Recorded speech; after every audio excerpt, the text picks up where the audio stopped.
Hello everyone, this is CJNovo992 and today we're back for another brand new video, and right away, apologies because you're seeing a hell of a lot of me recently, but just when you think you could take a wee mini breather and just sort of consume and even think about what we've discussed over the last couple days, Rangers go ahead and sprinkle more talking points out there and give us a couple reasons to be happy, and for a lot of people, couple reasons to be sad. And look, addressing the massive elephant that's in the room, obviously I'm a couple hours late to this one as the news dropped around about 5 o'clock, and maybe you've already emotionally responded to some of these releases or what's happened with the loan contracts. You've maybe already had your say and you've let it out, and then a couple hours later I pop up in your old YouTube feed, probably with a thumbnail that looks like this, and then digging it up all over again. And I do apologise for that, but I was actually at the cinema today, so the cinemas came and went until dawn. Good solid 5.5 out of 10, and now we're here to react to the news because this is the cleansing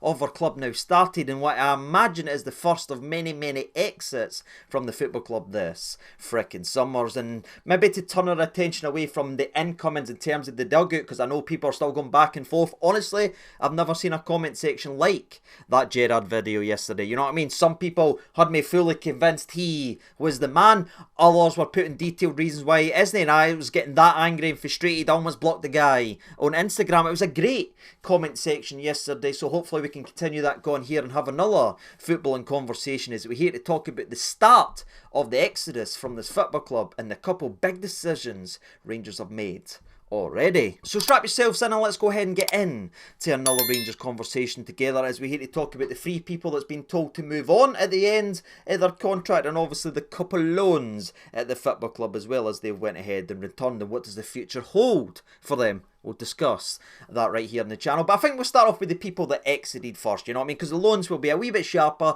a wee bit snippier. Let's go ahead and talk about them then, because there was a couple eye-watering for many reasons exits, whilst also Tom Lawrence is there as well. But yeah, maybe we'll start off with Tommy Lawrence, because it's not going to take us very long at all. Tom Lawrence has been told to go ahead and find a new club. Tom Lawrence's time at this football club is officially done and dusted, as the 31-year-old will not be getting a contract extension and won't be getting a contract offer, and he has been deemed surplus to the requirements going elsewhere. And it's a difficult one to really look at because I was very excited about the prospect of bringing in Tom Lawrence. In fact, I remember him, and I remember being annoyed at him years ago during a friendly. Do you remember the friendly? It was against Derby where he was getting stuck into tab doing ridiculous challenges and he looked like a hud. I bet his son, he was leading that team, he was barking at folk, he was getting in faces. That was the image I had of him in my mind. So when we eventually brought him to the club, I thought, here we go, here's an absolute wee pitbull that's going to get stuck into everything. And he's not just a thug, he's not just a hammer thrower, he's not going about kicking folk, he's also got one of the cleanest strikes of football I've ever seen, especially up the road. And did we get any of that?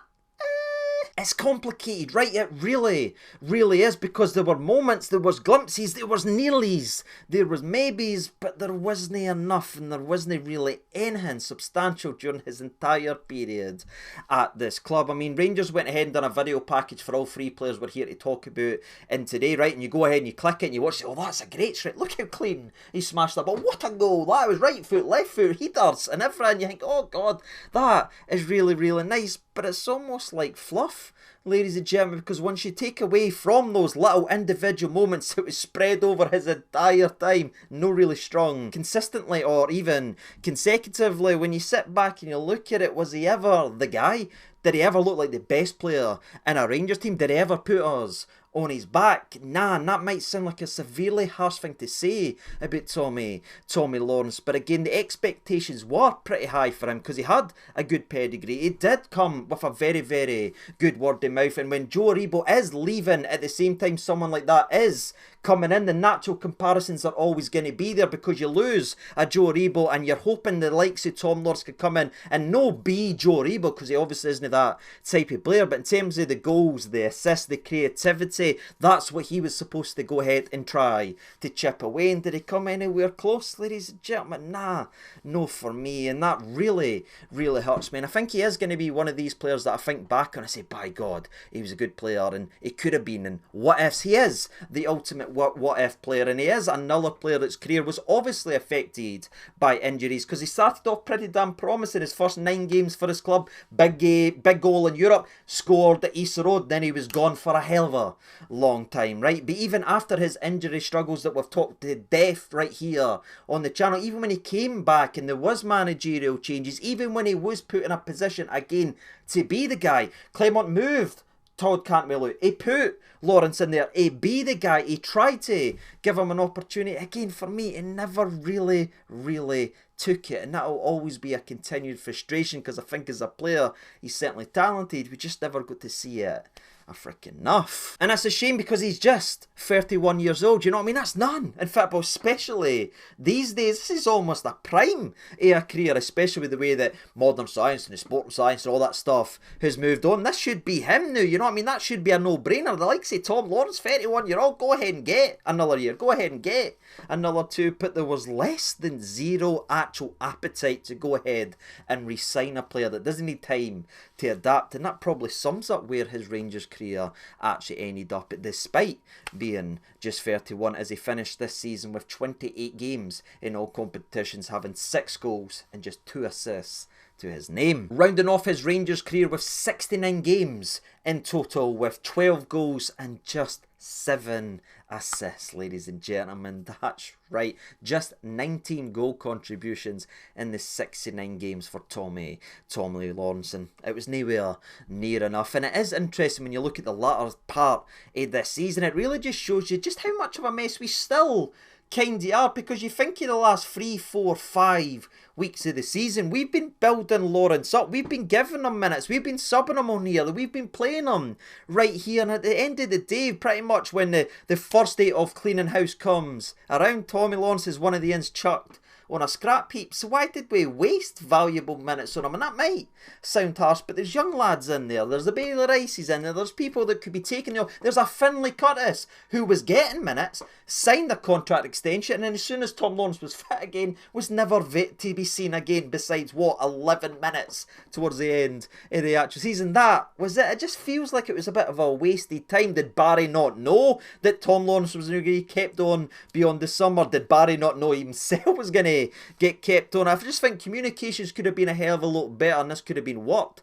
a wee bit better, maybe managed a bit better, so we weren't sort of training up, getting him fit and getting him ready for whatever club he goes on. And I no doubt that he'll go and play well, because there is a player in there, but it's another player that couldn't fit in the jersey, and unfortunately ends this way. But again, that was Tommy Lawrence's Rangers career. The 69 games is what he played, had a couple of good goals, couple good moments, but for me it'll be a what-if style player, and for me I expect a hell of a lot more than what we got for him. But again, I wish him all the very best. And speaking of wishing someone the best, that does mean we move on to number 2. But before we go ahead and get there, just to throw a wee percentage out there on terms of do I agree or disagree with the decisions made by the club. Tom Lawrence, do I agree with the decision to move him on? 100%, ladies and gentlemen. And I'm very interested, if you don't mind getting involved in this video, to throw me some percentages as we move on. I think Tom Lawrence had to be moved on. He was on a massive contract, and what we got back was nowhere near good enough in terms of the investment we put in him over the last couple of years. So 100% agree, the club's made the right decision in my opinion.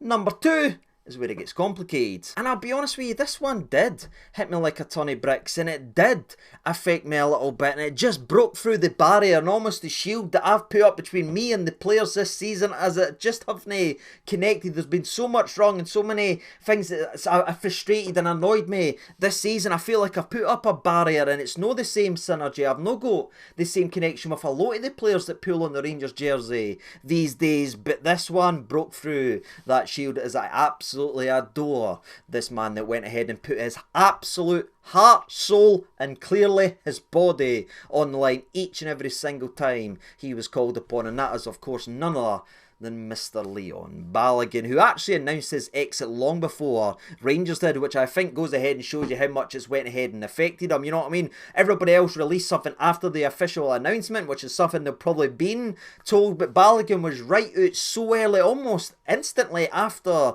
he found out, because he must have been devastated, right? But in his social media post, which again was classy, he was very appreciative of all the support. He gave his love to the team, the staff, everybody that's in the building, but again giving it back to his fans and underlined that this club has changed his life, and he is absolutely devastated that he didn't know this was coming. Do you remember during the Tom Lawrence section how we wasted minutes and valuable minutes and dead rubbers playing a guy and getting a guy fit that wasn't even going to be here in a couple months, despite there being younger guns there ready to play, and that never made sense? Well, it starts to make sense when you realise that even the likes of Leon Balogun, someone that should command respect and who's earned that respect, is completely blindsided in the fact that he's no kept on, that even gone into the last game at Ibrox, he never knew it was his last time, or he'd have done some other stuff with the fans and he'd have gave something a wee bit different. But again, he was caught blindsided and he let his emotion show earlier on in the day, and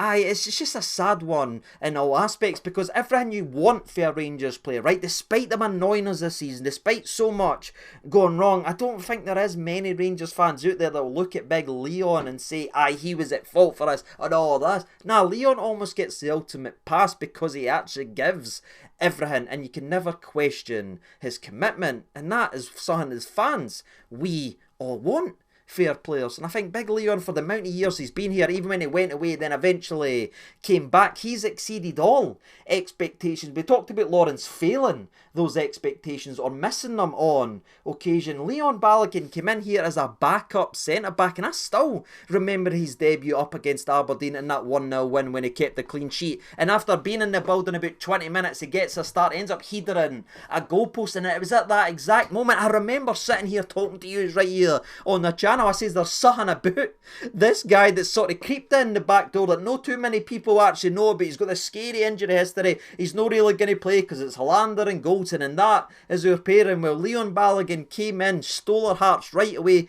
putting his body on the line, and that's exactly how he leaves it. Again, he was signed as a backup in his original spell, and then when he was brought back this time, he was only signed because Leon King broke down in pre-season, so he was only brought in as a fifth choice centre-back at that point, just to be a backup because our actual fifth choice is injured for a couple months. That's crazy to think about. We're bringing in somebody to be a backup of the backups of the backups, yet he again proved, despite his flaws and despite his injuries, he was by far our best centre-back. It doesn't matter who your favourite is or who's trying to get shoved down our throat, as being the guy, and this guy can be relied on, and this is the man, Davies, Suter, all these guys fell at the wayside every single time the big emergency backup shown everyone there was levels to the game. And I'd argue we've just let go a 36-year-old with severe injury problems that does break down a lot, but he is still the best centre-back as I'm currently recording this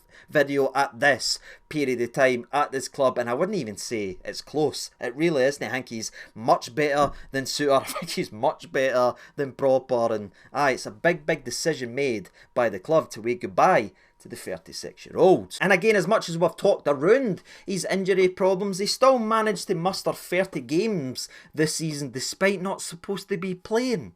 He's the backup. He's supposed to be a leadership in there to help these guys kick on and learn, but he constantly gets put in the front line to put his body through it. Again, because the guys in front of him are barking, ladies and gentlemen. But in those 30 games, he grabbed one goal during that time, and he was involved in 9 clean sheets, which again isn't the greatest stats in the world, but considering the mess that was all the way around him at his age and where he's able to play, I think for me, he's done very well this season. In fact, I think over his entire time, and I'm just doing this right now as I talk to you, I can think, maybe just counting one hand, the amount of truly bad games I've seen of Balogun, and I'll be honest with you, it's not even all the fingers He played a similar amount during his first campaign for Rangers, as he played 28 times and involved in a key part in the defence that went ahead and broke all records in terms of defensive statistics. In fact, this season where he's went ahead and played 30 is the most Leon Balogun's played since the 2021-22 season, with Giovanni Van Bronckhorst made the mistake to say goodbye to him and ended up having to play a PE teacher and a 12-year-old at centre-back for about 3 months because Gio went ahead and made the wrong decision. And when you step back and you look at it, Chuck, everything that he's done, he's won the league, he's won cups, he's been a part of some great nights, and again, Lee's having played a total of 114 games, which again, nobody was expecting when he came in, and nobody was expecting when he eventually came back to be the 5th choice, because Leon King broke down in terms of pre-season. And aye, this one hurts, this one stings. Do I agree with the decision? However, it's a hard one. To put my love on the table, I'm going to say a 49% agree with it. It's just slightly hanging, because again, for me, if we were actually a functioning football team and we had centre-backs that could header the ball and actually were pretty good at defending, Leon Balogun's body wouldn't have to break down 4 or 5 times a season, because he wouldn't be playing twice a week. He wouldn't need to be putting that. We could probably be able to manage Leon Balogun so he's still a massive asset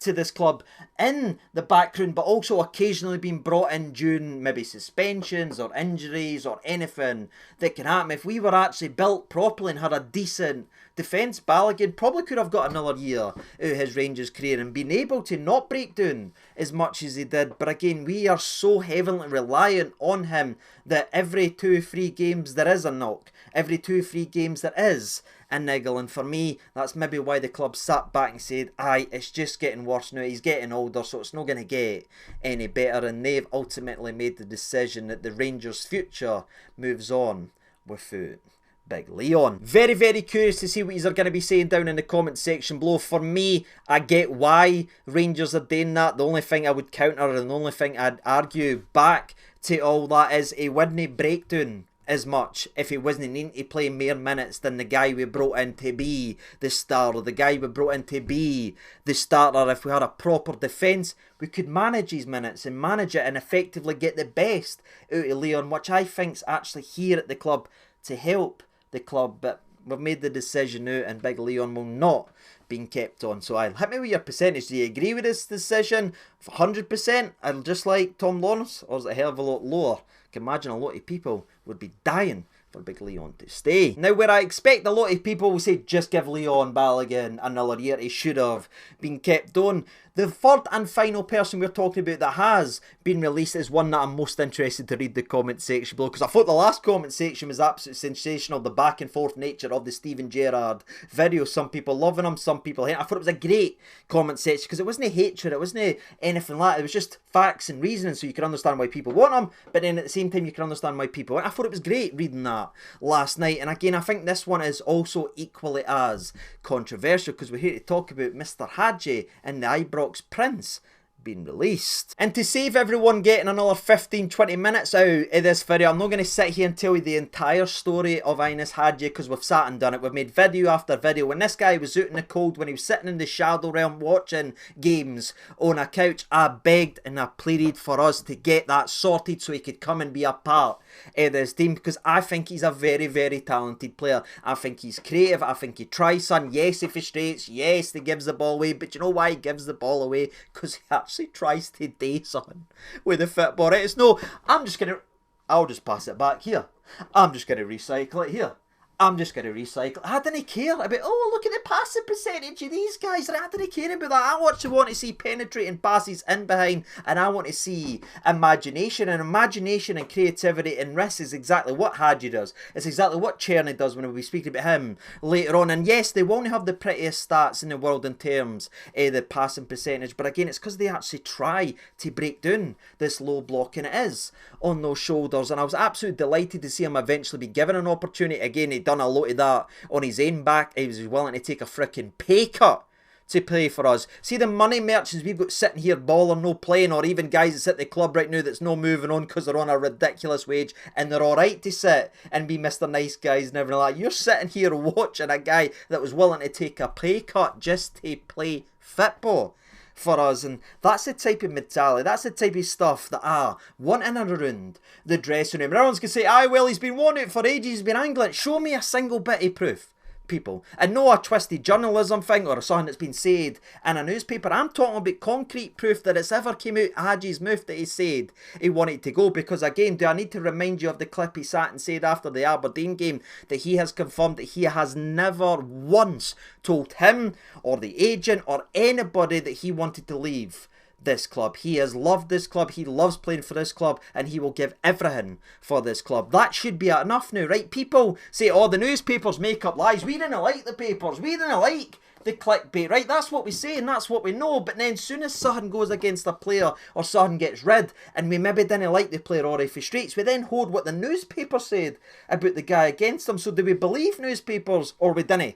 Ladies and gentlemen, I'd like a line to be drawn and for us to get on side, because again, he's never once said he wanted to go. He was never way holding the club hostage and all that. He just wanted to play football, and eventually, ladies and gentlemen, he got back to playing, and that's what he done this season, as he played a total of 32 matches in all competitions. Now, during those matches, he scored 5 goals, especially a couple absolute belters, and had a total of 7 assists. But again, there's not too many starts actually in that, but it was just good to see him getting back to starting games. I mean, his first run after getting sent off versus Hibs, in which he did create a goal in that game, he had to then come back and build himself up. But again, some of his goals, some of his performances, he was one of the very few bright sparks in a season that I hope I never remember in 5 years. You know what I mean? If my memory starts to fade, if my memory starts to go, the first thing I want to forget is this season. But some of the things I might kick on to is the fact we got to see Hagi get back to being happy in terms of playing football and having some of his moments. His goal versus Celtic, now how much it meant to him in front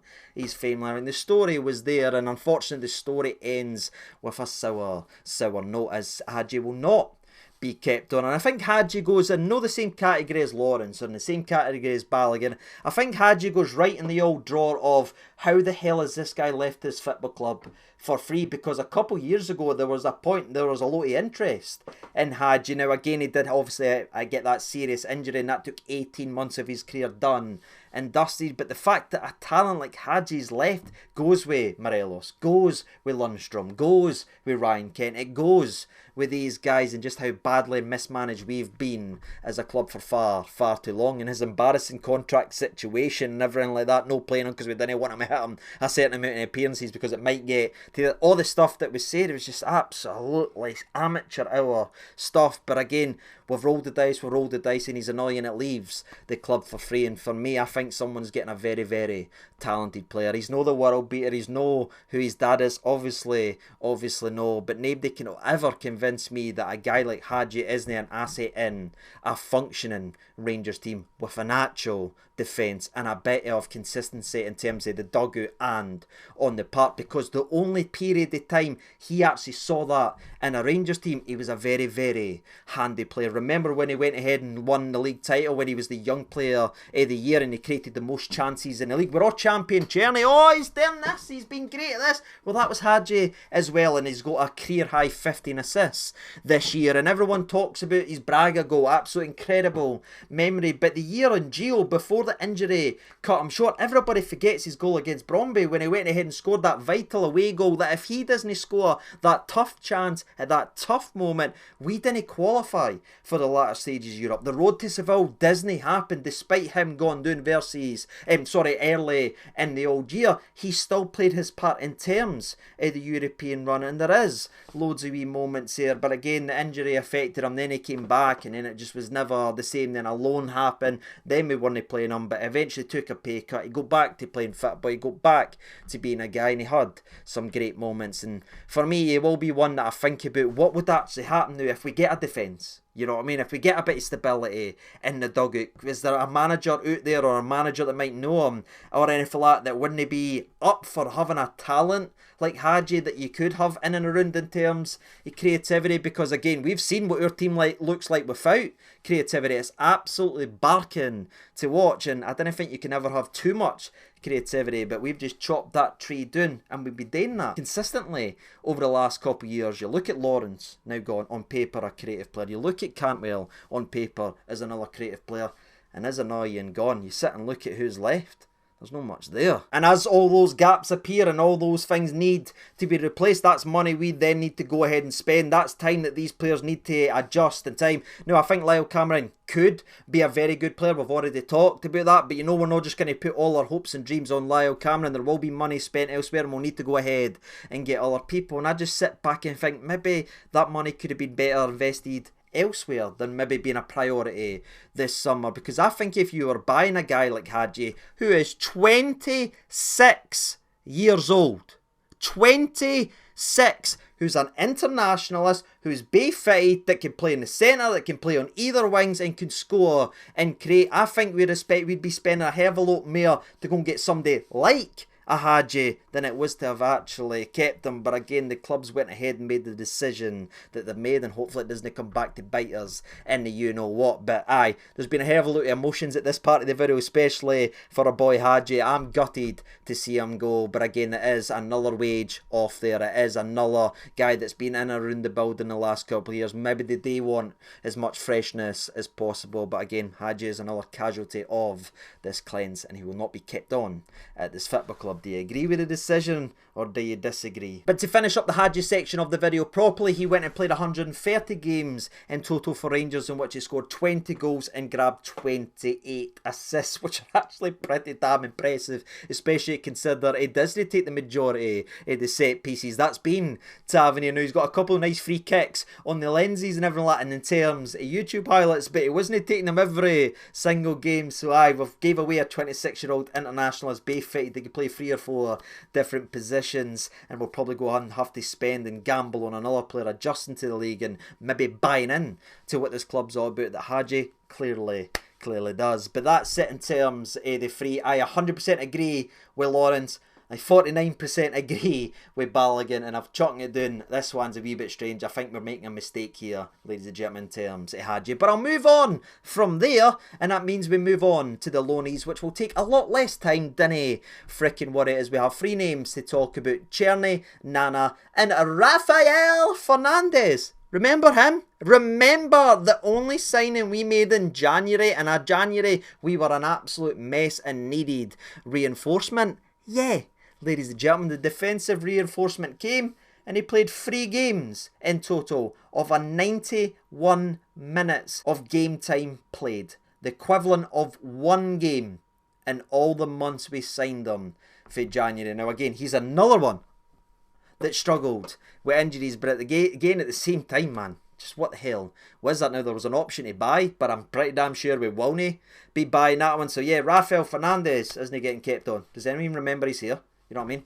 There's more chance of him being on a milk carton than in anybody's freaking wall. But moving on to the next guy, we have Nana Casemiro, and Nana is a different one because I thought Nana looked very, very good, and this is an interesting one going forward and see what we do in the summer, because again, the way he was playing was making me think, well, they're building him up, they're bringing him back in, but after seeing what's happened with Balogun, then I seen what's happened with Lawerence, I'm pretty sure the club's not been that forward thinking, and I don't think Barry's knew anything to be doing or progressing us and getting us and developing us for next year, because he's not been told what's actually been happening and the decision has been made. But in total, before a massive injury that really robbed him when he was starting to play well, because again, I was over in Sweden, I watched his man of the match performance with my very own eyes out of position at left back that was cut short because of a friendly with the under 21s from Netherlands. He did only play a total of 15 games in all competitions, in which he was involved in 7 clean sheets, which is actually pretty good. But again,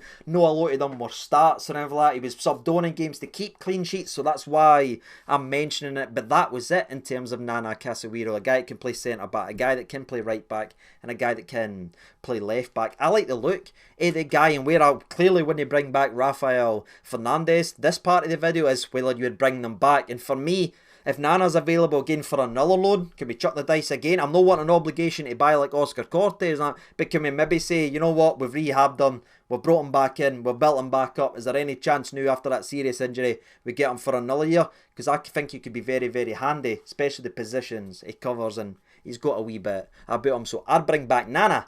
What about you? And that leads us to the last player we're going to talk about in today's video, and it was the last player that I think a lot of us want to see next year, and that is none other than our boy Cherny. Now, I've already made an individual video on Cherny a couple of days ago that gives you the proper depths, and we really kick the tyres of the loan market and his wages and all that stuff. So you want to know everything about Cherny, go back a couple of days, you'll find the video. It's called The Cherny Problem. Go ahead and watch it. We spoke about it, so I'm not going to sit here and repeat myself. But again, he is the most creative player in Scotland this season, and I think if it was up to me, I'd be bringing him back every day of the week at the right price. I wouldn't throw all our budget, I wouldn't go crazy on it, but if he's there at a decent price, ladies and gentlemen, I think you go ahead and bring him in, because again, that's another guy that's had to learn the league and adapt to this, and despite the chaos that was all going round him, led the league in terms of creation, scored a lot of chances himself, had 28 goal contributions in the 52 games that he played, numbers and stats we've never seen at the right wing position for 2 freaking decades. He was a very, very talented player, and again, if he is available, and if he does want to come up the road, and he's willing to take a massive wage cut in terms of that, bring him up. But again, you're asking a lot of a player there, and for me, do I think we'll see Cherny next year? Nah, I won't. And a lot of people say, well, we're no finding out for keeping them.